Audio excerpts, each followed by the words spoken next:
Hi, this is Gregg Bissonette, and I'm here with BackstageAxxess.com, where the real show begins.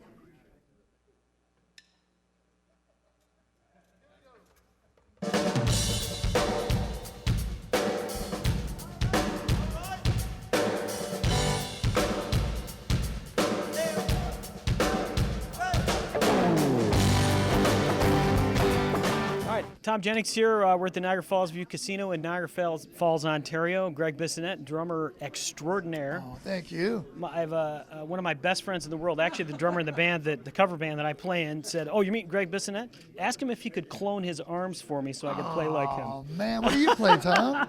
I play guitar and I sing. Okay, great. So in between tours, if you want to come in and sit with us, all right, we could do that. But my friend's name is Aaron. He's a huge fan. Have you ever heard of a Toronto-based cover band called Click?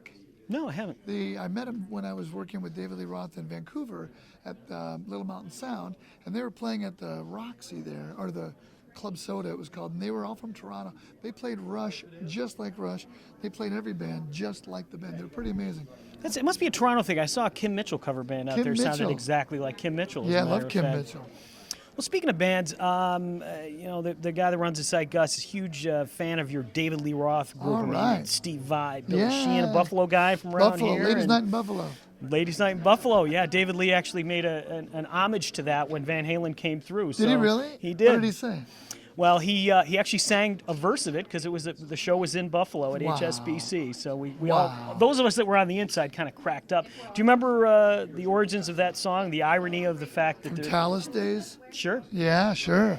Billy is one of my best friends, and has been since I met him in '85.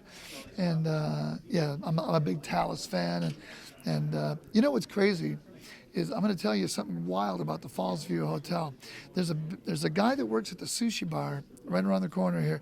And the first time I met him on my first visit to Niagara Falls in 2008 with Ringo, he said, "I'm from Tokyo, and when I came to America, they said I could pick an American name, and I'm a bass player. So you want to know my name?" And I said, "Yeah, what's your name?" And he said, "My name is Billy Sheehan." And I told Billy that, and he's probably going to make a trip here, and because he was so impressed.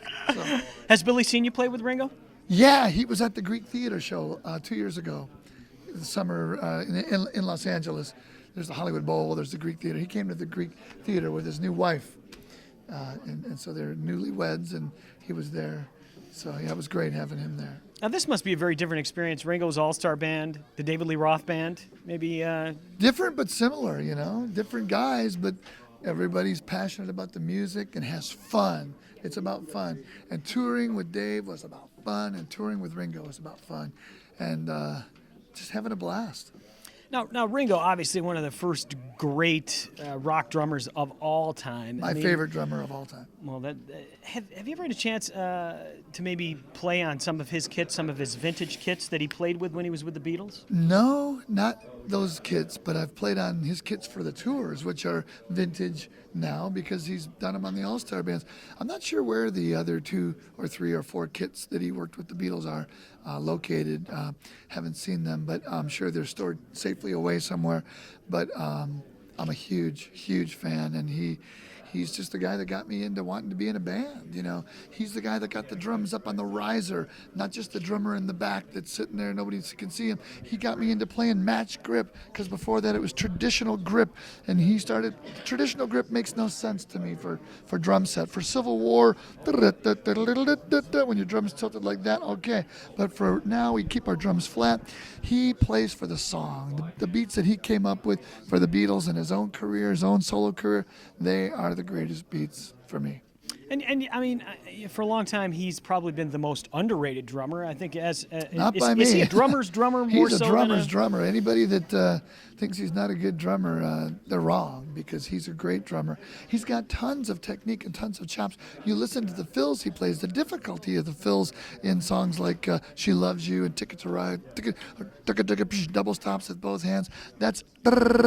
He's got really fast hands. He's got a lot of power, but he doesn't stick it down your throat. He doesn't jam it down the listener. He plays for the song, and he knows how to make the words come out. He asks for lyric sheets when he plays, so he knows where not to fill. He plays musically. He gets the right tempos. He gets the right groove, and he there's no reason that he should be an underrated drummer, because to me he's the best. Well, great. Well, you know, to a lot of people, you're the best as well, and we certainly appreciate you spending some time with us here at Backstage Access. Thank you very much. Enjoy John. your time in Niagara Falls. Thank you, buddy. And, Thank you. We'll see you on tour. Yeah, please. Sure. Can we get a photo?